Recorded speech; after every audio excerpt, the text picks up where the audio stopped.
Back to my channel. ఇవి మా పిల్లలు వచ్చి నుంచి డైలీ వస్తుందట చిలుపక్క పనులు వేయడానికి.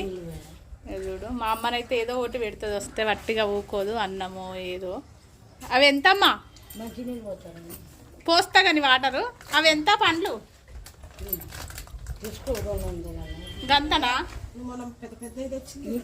చిన్న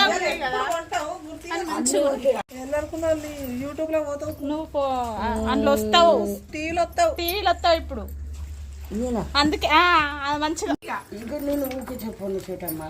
గంటే నేను పొద్దుగాల పోయినా ఇక ఇప్పుడు వచ్చిన కూలి ఇవన్నీ ఎక్కువనో తక్కువనో ఆమె తెంపుకొచ్చిన 50 రూపాయల 3 తీసుకో లెక్కతుంది. లోపడైనా పెట్టుకుని కోతులు